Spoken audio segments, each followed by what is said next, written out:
Just take my earplugs out. Don't know if you can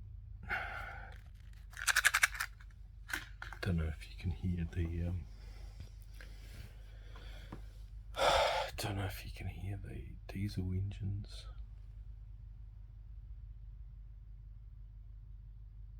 Of the wharf over there. It's about 3:30 in the morning. Can't sleep. I normally write in my diary when I'm troubled about this kind of thing.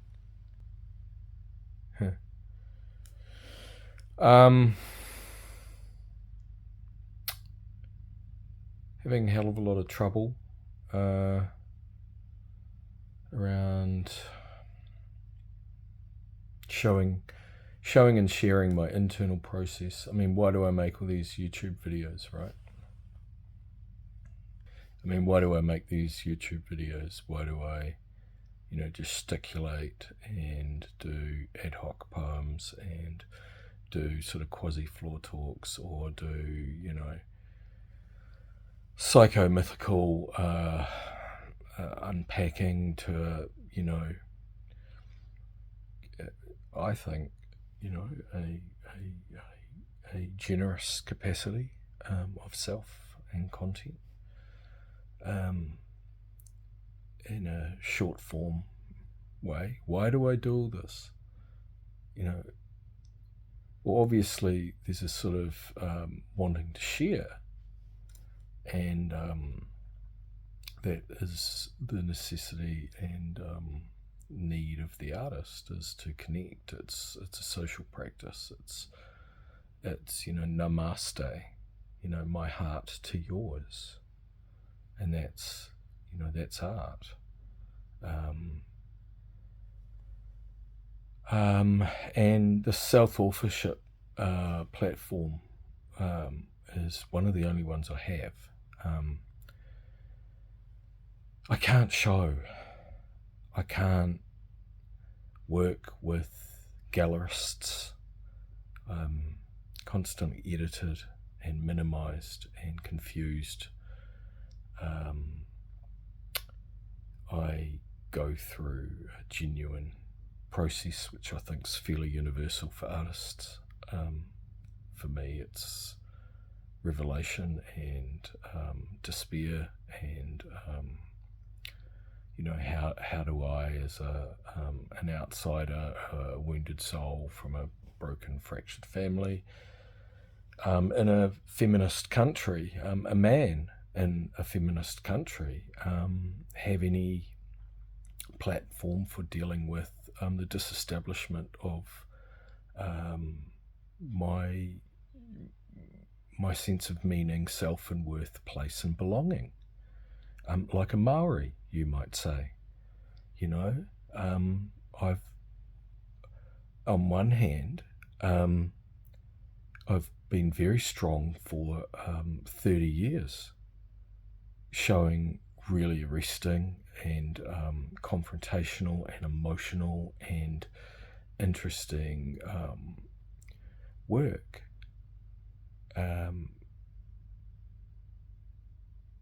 And that's incredibly difficult in a repressive New Zealand, in a very polite and mediated little cultural stance of get it right for the owners, get it right, for the state school system, get it right for boss. We're indentured slaves. I mean, literally, the mortgage system, the economy, it's just totally fake. And okay, so I'm not meaning to have a beat up on New Zealand as a sort of monocultural plantation. What I'm saying is that, on one hand, I've been incredibly privileged and lucky to have been able to show so much, but that also comes from the veracity of my need and expression. But I don't think people understand the vulnerability of the difficulty of exporting a vulnerable psyche, to a culture that is continually repressing, minimizing, controlling, and editing. And there's no authorship in the gallery system. There's no artist being able to be themselves at any level. There is always another ego that there's no representation of what your work's about, of what your mission is about. Everyone will use a little bit of what they like of you.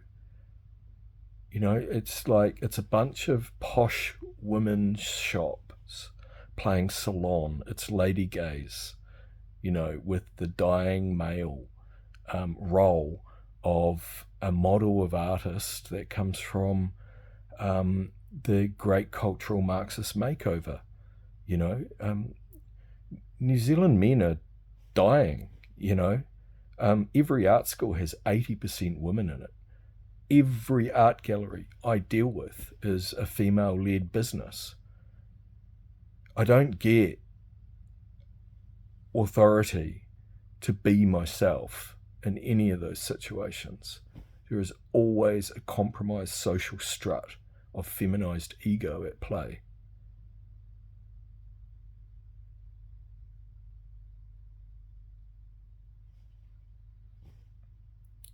Everyone tries to compromise. It's always about the stress of the gallerist, never about the artist who's giving birth. You know, I've always got to put myself second for the gallerist. Like, what? Why am I talking about this? It's because it causes such pain because I don't have any function in my culture. I cannot show my work. I'm cancelled. Now, sometimes I get a glimmer of self-esteem and I realize that, oh my God, you know, through this depression cycle of the last 6 months or, you know, and, you know, like I'm not going to say that there's not gnosis, you know, that there isn't knowledge, that there isn't a process involved in that that's purely mine. You know, I'm not trying to have a poor me because I get depressed. Like, you know, I accept my karma and I'm working with it responsibly. The thing is, what I go through is actually very common. It's very common for human beings. It's very common for sensitive people from dysfunctional families. Depression is common as muck in New Zealand. I just don't happen to do the pharmaceutical. I tried alcohol. Alcohol is a great solution for a little while, you know, socially, you know. And then I reflect on, oh yeah, my mentally ill brother who committed suicide, he was an alcoholic. Oh yeah, my mother was an alcoholic, and it was everyone else's problem. She went round as a social worker fixing everyone else's problem, but, you know, she was an alcoholic. She died an alcoholic. Oh, you know, what, half a dozen high school friends die of alcoholism and some, you know, I mean, it's a solvent, you know. So yeah, basically I'm smart enough to go, okay, I can't afford to drink. Gave it a go.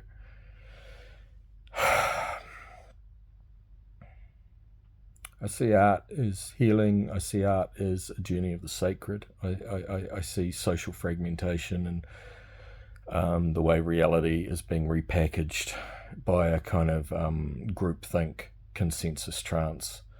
When I say that we're a woke Marxist country, I really mean it. The censorship around my content and the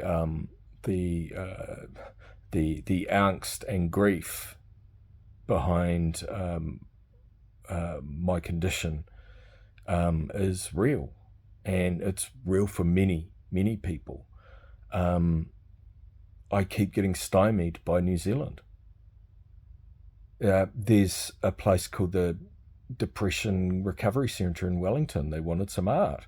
I assumed because I dealt with depression and recovery on a routine basis. I've been offering work for over 2 years, I believe. And I get ghosted, I get rejected, and there's never any comment about the content of the work.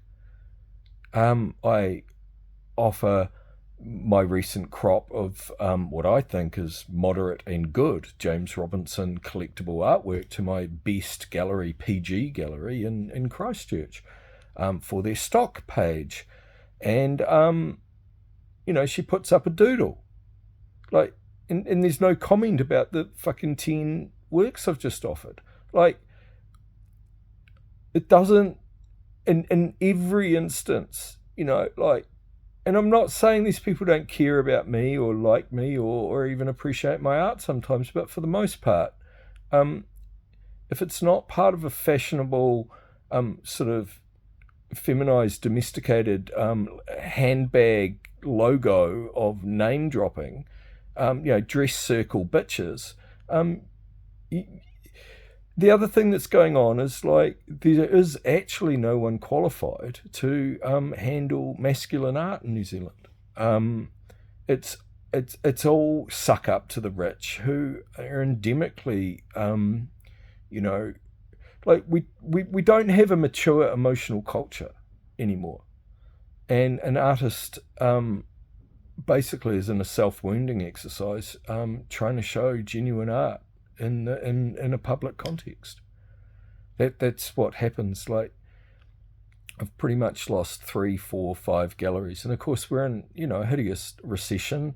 But I mean, I've always been in a hideous recession. It doesn't stop me. Try Dunedin, try Port Chalmers. Tall poppy is very, very real. And even the people that actually do like me don't like looking at my work. It's I think part of what the reality dysfunction is that we've all kind of had to squash our humanity inside pixel-sized bits. So what used to be a kind of social folk forum of intellectual and emotional and mythic, identification, a little bit like a sort of tribal ritual where we'd get together and like, a couple of art dealers in town and talk, and there might be a poet or a band or, some jazz or something, or even if it's a bit racier and contemporary and the lights go out and there's a fucking art performance or something, like that's what it used to be like. There used to be a lived culture. And now we have a manicured, henpecked digital marketing device, to do with groom and strut. And that's why I'm cancelled. It's because there is a bottom line with the content of my work, the meaning of the passage of the sacred, and I'm not saying I'm not without pomp and not without performance. Of course I fucking am. I'm a performer. That's what my big works are psychosocial performances and gestalts. Again, it requires an honest audience and slightly mature culture to be challenged. I assume that Māoridom and the right of dissent in the marae and the hui, was part of democracy, and certainly within the shop front of contemporary New Zealand art, it is not. It's a fascist enterprise. Okay? Like, New Zealand is pretty much a fascist communist country. And the private businesses called art galleries are sliding so far that way that the human beings involved in it, are self-policing to the point of getting rid of their own soul. I don't know the amount of artists on SSRIs or smoke weed chronically or drink habitually, but there's very little people doing self-investigation out loud like me. I can tell you that in the art domain. And I can't get a gig. I take everything to heart. This and every gallery is stressed, and every gallerist is dealing with, 30 other artists and their psyches and their egos and their needs. Yeah, I get it. I suppose I do have some kind of expectation of being a successful artist. I won the Wallace Award. I've been self-touring huge bodies of work around New Zealand for over 20 years. And still I get minimised and minimised and minimised and minimised and minimised. And constantly I'm the male nigger serving the middle class bitch. Like that's, like you work for free for lady gays and to be free product, and then they want to control you as well. It's not a good gig. It's not a good gig, and I would recommend art students not get born. Like if you're gonna be an open heart, if you're gonna be a soul in this world and expect to have any kind of sort of antique idea of your own importance or fame or relevancy to a culture, don't get born.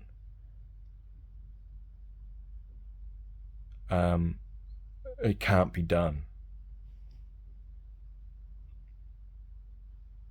It's very painful, and it'll get you alone at 3:30 in the morning talking to a cell phone about it.